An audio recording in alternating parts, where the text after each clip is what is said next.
Good morning, good morning, good morning, community. How are you?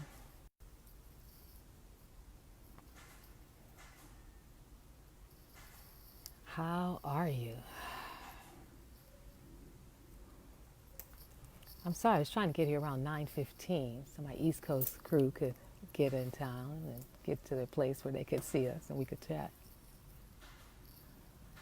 So good afternoon, East Coast. Good morning, West Coast. How are you today?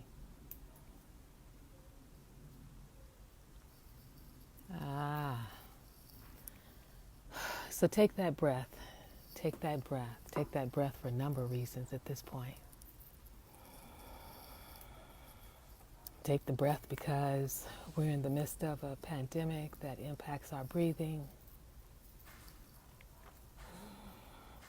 Take a breath because change is uncomfortable and change it can fuel pissosity.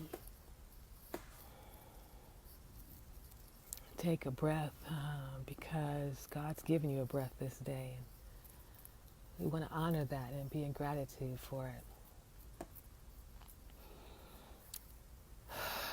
Take a breath so that the pain or disappointment or frustrations or sadness or ambivalence doesn't get anchored in your heart for those who care. Some of you probably don't even care. So keep taking those breaths so that you stay present in each moment as everything is unfolding on the planet. I'm clear there are no accidents. I know there are no accident. Everything happens for a reason, even if we don't know the reason. There's no accidents. So when I look out on the landscape of the world, I'm like, okay, that's the way it's supposed to be, just like my flowers over there are the way they're supposed to be, and my trees are the way they're supposed to be. And so the unrest, the uncomfortableness, the impact that it has on us is the way it's supposed to be. It's just a matter of us deciding what we're going to do about it. So most of us woke up this morning, but it started on Tuesday. Today is Thursday, so we heard it yesterday. And I kind of heard it, but I kept moving. Then last night, I think my son brought it up to my attention of the young man that was shot in Wisconsin. I have Wisconsin as I'm like, Wisconsin is just, it's just quiet, it's white, and nothing happens there. Which was the reason why I guess he moved to Wisconsin. Made sense to me. It's like it's a peaceful town, I'll go there. Although you might want to be careful of that notion going forward. If it's a town that's not used to having people of color in it. Just because it's safe for them doesn't mean now it's safe for us. And I think that's probably the biggest thing. I was talking to a friend about this the other day is where do you get to feel safe in your day-to-day living in America? And it's really more for African Americans and Black folks, because this seems to be the conversation that's endless for like 400 years of the same conversation. I don't know that Latinos are impacted to that degree. When I'm up walking early in the morning, it's all Latinos that I see. What is falling off my tree? That are going to cut lawns and do, as long as they're busy and they're working, you just don't see a lot of how their youth are being treated or how their men are being treated. But it seems like there's just a disdain and a hate for Black men in America. And it takes a lot for me to say that, because to have to live with that kind of awareness is really heavy, that there's just a disdain. I'm like, okay, one shot, maybe two shot, but how do you shoot a man 7 times and it's not your own issue? And he lived, he's paralyzed. And the world is pouring money to help him. I'm like, how do you shoot him and his children are in the car? That says to me, you just don't care. He's not fighting, he's not struggling. The man was walking away and getting in his car. Now, I didn't see them tell him, stop, put your hands up or anything. I wasn't there. But he's walking to get in his car, and then you shoot. You pull his t-shirt and you shoot him? Hey, cat. I'm like, how do you do that? And there's children. There's children in the car. There's children.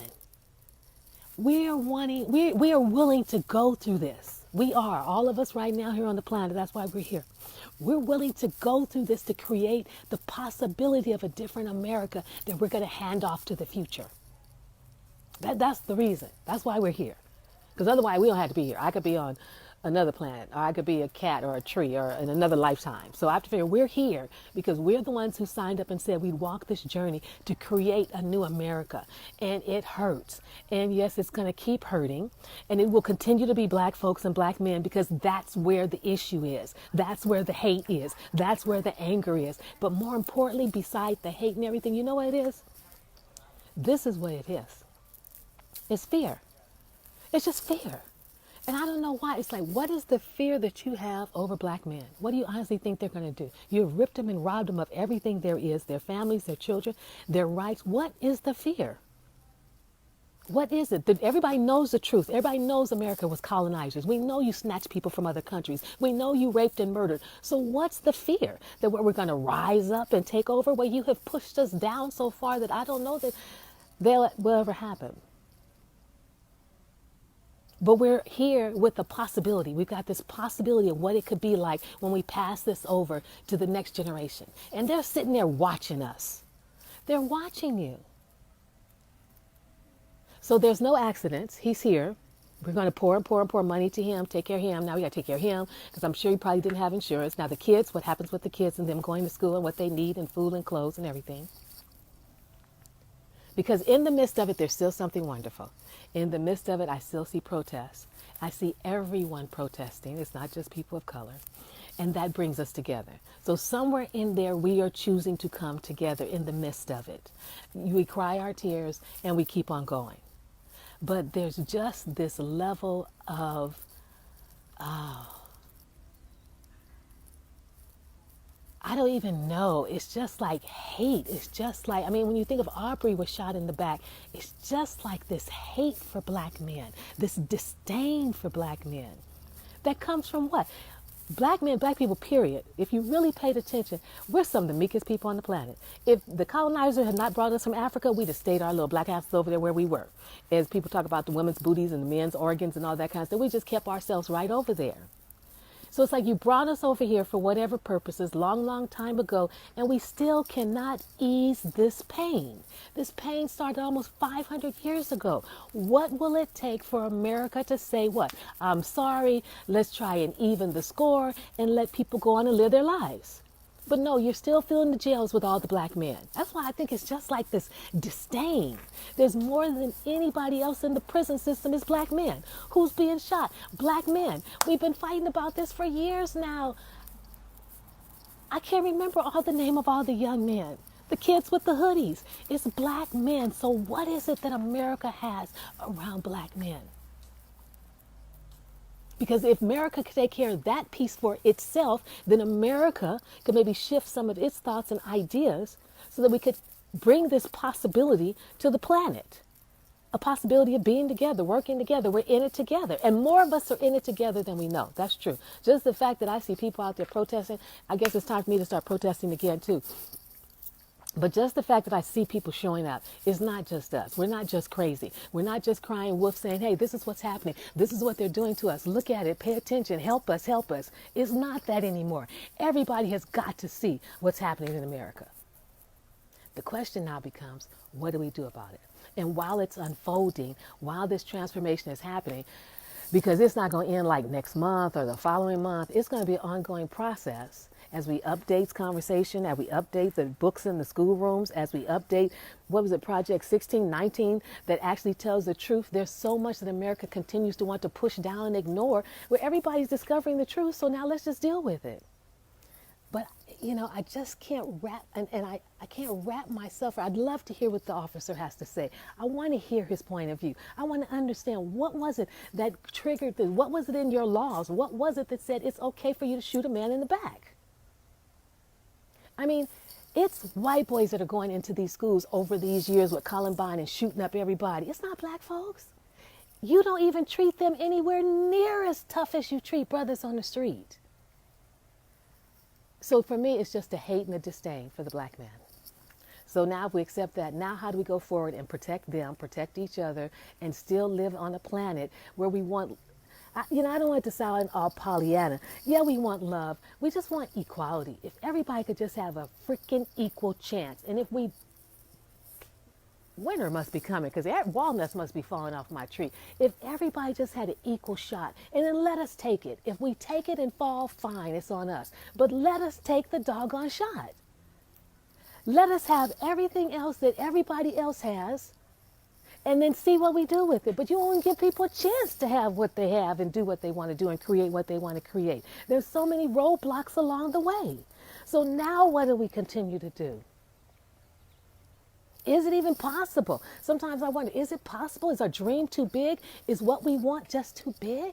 To be equal, to be able to talk to each other, to work together and truly build a country that's strong? Is it just too big of a possibility? And I know it can't be because we wouldn't be in our consciousness. And I know there's probably, I want to say like 85% of the countries, America, or the world that's in the same position and knows it's time for us to do something different. It's always just that smaller group. And that smaller group always has so much more power.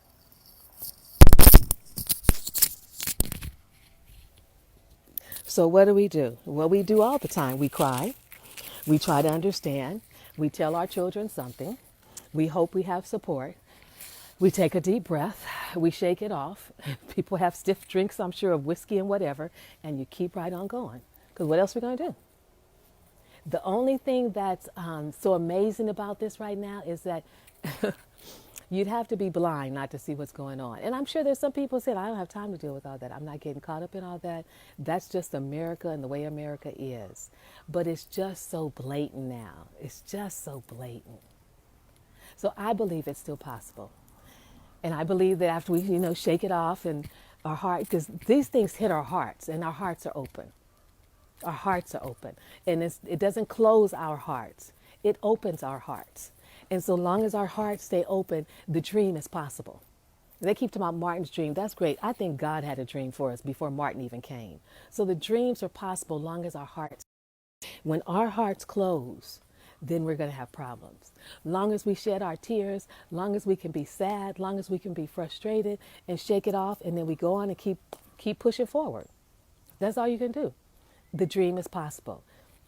It's possible to live in a country where just about everything is equal. Oh, I'm dreaming, huh? Right, because it's already set up. The systems are already in place. It's so much in place against black folks in America. It's just ingrained it's written in the documents. It's written in everything that you don't know it until you bump into it. You're going somewhere and you apply for something, you go for this, you bump into it and you're like, oh, okay, that's where the stop is. Or you go over here and you meet these people and you could be dealing with thousands and thousands of dollars and then you go here and like, oh, that's where the stop is. It's always somewhere where we go that we're stopped. Even no matter how up you get. Don't think it's been easy for Beyonce. Don't think it's been easy for Jay-Z. Don't think it's been easy for Serena. Don't think it's been easy for anybody along this journey. And just we keep on pushing, because that's who we are as a people. So I say the change is possible. I say we have to keep moving forward. I'm glad alive and he's paralyzed. I guess he'll be in a wheelchair. His children still have a father. He's limited now in his capabilities. I don't know if the state will pay him some kind of compensation for whatever or what will happen, but we'll keep going. We'll keep holding that fact that the possibility is there because it's right in our hearts. And long as we shed our tears and we keep going and we keep it in our hearts, then we continue to birth that possibility for what we want America to look like. A place where it's safe for everybody. A place where we do things together. I was walking through the community this morning, and I saw so many signs, and every different sign told a different story. But in the end, it was, we're in this together. It's like in this home, we believe that women matter, water is life, science is real, we're all immigrants, and everywhere I took pictures of all of them, and everybody had a different message, basically saying the same thing. Some in Pasadena, some in Altadena, there were signs that you could tell children had made pictures out of paint, fingerprints on it, and they're like, Black Lives Matter, we're in it together. So I know we're in it together, and I know the news and the media just flashes the biggest, most scariest, the most emotionally stories on TV, which is why I don't look at it. But I had to pay attention today because my son's looking at it, so I had to be able to support him in whatever he's going through. But I know it's there. I know we can do it. I know these hits we keep getting are really to bring us closer. Not to turn us around and get mad and go burn up some more stuff, but to bring us closer to say, what is it we're going to do? We can't get If we don't make some changes, we're going to keep sitting here another month and some more months and some more months and some more months. It is time for us to continue to sit at the table and have conversations. Just talk to each other, get to know each other, get to understand each other. I know the system is nervous about defunding the police. They don't want us to pull all that money out of there and give it to the community. I listened to the RNC. I didn't even listen to DNC. I listened to the RNC to see what they were saying and what they so that I know what other people out here in the world, what they might be thinking, those who are Trump supporters. Now, most people who support Trump are Republicans, not Republicans, because they have money and you get a lot of breaks. So I understand why people support Republican Party to a degree. But as long as we're willing to sit down at the table with each other and talk and ask the questions and find out each other's histories so that we really understand what it is that we're up against, or you men understand what we're feeling like we're up against, then we have a chance and there's a possibility. And I believe that possibility continues to be available to us. Nobody said it was going to be easy. When I walk through this, I constantly think about Harriet Tubman. And in spite of the spiritual gifts that she had in moving people from being captive to freedom, it wasn't easy, and people questioned along the way, and people doubted along the way, and people got scared along the way. And she was real clear: if you're not going, I'm gonna shoot you. It's just that simple. So we won't have to do that. People don't go, we'll just let them go on their way. But it's not easy, and it won't be easy, and it won't be easy on our hearts. Because whether we realize it or not, we are all connected to each other. And what you do to the people over in Afghanistan, and what you do to the people in China, and what we do to the people in Norway, and what we do to the people in Africa, and what we do to the people in Indonesia, and what we do to the people in Mexico, we do it to ourselves. And whether we realize it or not, it's the truth. We were made from one energy, one power, and one presence. And that energy is in all 7 billion plus of us on this planet. So it still impacts us. But the thing America doesn't get, or maybe does get it, which is why it keeps happening, is we're not going nowhere. We're not stopping. Change is happening. Yes, it's uncomfortable. Yes, it hurts. Yes, some people will make their transition. I believe that was between them and God before they even got here. I don't think people leave the planet. It was an accident. He shouldn't have left. Oh, it was too soon, too early, too late. No, everybody leaves at their appointed time. That was decided before they even got on the conveyor belt to come to America. No, they got on that conveyor belt to come into physical expression and end up here. When we came, we had a time to come. That's why you have your birth date and the time. When it's time for us to go, we'll have a time to go. We don't go before our time. We go on time. So don't worry about that. So long as we're willing to continue to keep our hearts open, continue to at least look at each other and talk to each other and ask questions, trust and believe there's more people working together than there is working apart.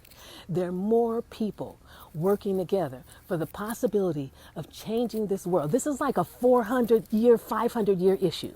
It's not going to change in one. How long we been in this? March, April, May, June, July, August, September. It's not going to change in just one moment. And we're only in this because of the virus. If it wasn't for the virus, we wouldn't be talking about racism like we are now. It would still be something that was more covert, kind of quiet, that people really didn't say much about, but you lived with. So people are mad about Corona, but I'm quite pleased about Corona so far. There is so much that's been revealed and unfolded during that process. We have got to know that we are the change that we want to see in the world. So any of you hurting, any of you concerned, any of you worried, you let your tears fall, you get it all out, and then you come right on back here, and we're going to keep on walking and keep on moving to where it is that we say we want to see how this world is going to show up. And God will show that through us in our dreams, in our prayers, in our meditations. We'll continue to protect us. Those who are supposed to be here will be here. Those who are supposed to leave the planet, then they will leave the planet. But for long as we stay here and keep our hearts open, no matter how uncomfortable it is, how painful it may be, how sad it may be for us, we keep putting ourselves in those situations to talk to each other, to learn from each other, to try and understand. And see, here's the thing. You know, at one point, I wasn't that crazy about Trump leaving office because I felt like it kept us awake. It kept us aware. It kept us, one thing about that man, I get him. He gonna lie. He's going to twist things around. It's going to all be about him. It's going to all be a media show. I get him. I'm sorry, Biden and Kamala, I get that she's who she is and what that means for history. But I'm like, but what are you going to do? I don't need us going back to sleep. And yes, this is painful. Every 2 or 3 weeks we're crying because somebody's getting shot or murdered or whatever. But that keeps us awake. But now I'm like, I don't know what to vote for. Who? I don't want to have a vote where it's the lesser of two evils. That's what happened in the last election. Nonetheless, we're in it. It's going to keep unfolding. It's going to keep happening. We get to pray. We get to meditate. We get to protest. We get to write letters. We get to cry our tears. We get to talk to our family members. We get to check on them. We get to talk to our neighbors wherever they are. We get to connect with them and hear what they have to say, which brings our communities closer together. And as we keep doing that, we'll get stronger and stronger and stronger. I don't know what's going to happen in November. At this rate, I just don't know. There's so much going on. I don't know. And September's 2 days away, right? September, October. We only have 2 months. I don't even have a clue. I don't know. But all I do know is we're in it together. I believe there's more of us in it together than what the media would show us. I believe that there is a hatred for black men. And I don't think it's everybody. I don't think it's the everyday people. It's not just us walking around trying to make things work. There's something around the higher pieces around this, around the Aryan nation, around the white privilege, around everything that they built into the system through the constitutions and all of those laws that just continues to keep this fight going on and on and on. And so in some regards, it's like, how do we shift out of that? I'm so sorry. It's all in your ear, huh? I know I cough too, huh? How do we shift out of that? And I don't know any other way except for it's person to person, conversation by conversation, sitting at the table together so that we impact each other's voting, and then that may impact the change. Because it's so deep, it's so deeply seated in who America is. And America wants to hold on to that it's pure, that it's white, that it's this, that it's that it's nice and clean and everybody's in their place. And that just won't happen anymore. I mean, the NBA just said, no, we're not doing it. We don't even care about a playoff game. Why is basketball even important anymore? So those kind of little changes are like, okay, things are happening because that's money. When the NBA don't pay, that's money. Because I always felt like that was just another form of slavery. That's just my own 2 cents. So when they're saying they're not going to play, and then the WNBA says it's not going to play, and the soccer team gets involved, and then everybody else gets involved, and maybe the tennis players get involved, now we're making some statements to say this is not okay. And if it means the man gets shot and 7 times and he's paralyzed but he lives, that'll maybe shift him some in his relationships with his kids and families. It certainly shifts our relationships as we think of him. And, the GoFundMe is just like, it was at $1 million, I think, last time I heard. Then it's working. It really is working. It just hurts along the way for us to get to where we got to get to. And we've all been there. If you broke a leg and it had to heal, it hurt getting to that point. If you went through physical therapy for something, I have, it hurts when they be moving your legs and doing stuff in the beginning. Recovery takes time and it hurts. So I don't want to say still your hearts because I don't want to close, but if it's open and it hurts, let the tears, release the tears, say what you need to say. Everybody's like, what happened? How could that happen? We all have questions. And then move on. Don't get stuck in it. Don't decide, I'm not going to do this. Don't give up your dreams. Don't give up your businesses. Don't give up anything that you say that you came to this planet to do. You're just going to be able to do it in the midst of everything else that's going on. You matter, I matter, we all matter. The average, everyday, the lower class, the middle class, the upper middle class, all of us matter. And then the upper class, the lower upper class, we all matter. And I really believe we're all in this together. I really do believe it. From the people I see, okay, I got another cough, okay. From the people I see when I'm walking, the people who say hello, the people who don't say hello, it's just interesting to see. So don't give up. Don't get frustrated. Don't feel like, oh, well, it's not working. We can't do it. Oh, just forget it. No, don't even go there. We're in it together. It will work. It's going to take time. Yes, it's going to be uncomfortable. Yes, it's probably going to be painful, some of us more than others, but we're going to still be okay and get through it. And then we have ways that we can engage that help us. We know we can make donations to the man's family. We know we can write to the police department around defunding the police. We know we've got voting coming so you can register to vote. There's still actions that you can take that will have an impact. And I think the biggest one right now that's scaring everybody is the defund the police, because if that's not the gangster organization on the planet, I don't know what is. Just go online. Look up your where you live. Look up how much their budget is. There's trillions of dollars in the police department. There's so many places that America is stacked with money that we can't even access. It's just amazing. But that's probably the scariest piece that's on any agenda right now, whether it be Biden or whether it be Trump, is defunding the police, because that's where so much money is. Yes, we need them, but it'd be great to have some of that money in the community as well. It'd have been great to have had a community person who could have been there in Wisconsin with whatever was going on with Jacob, that could have intervened with the police to say, hey, wait, this is what's happening. And maybe it wouldn't have turned out that way. But it did. There's no accident. Everything happens for a reason. So don't give up. Don't give in. Keep moving. Keep putting one foot in front of the other, and simply be willing to talk to someone else about who they are, how they got here, what their life is like, and make that connection. You actually could be changing someone's life, someone's thoughts, and someone's opinion. So take good care.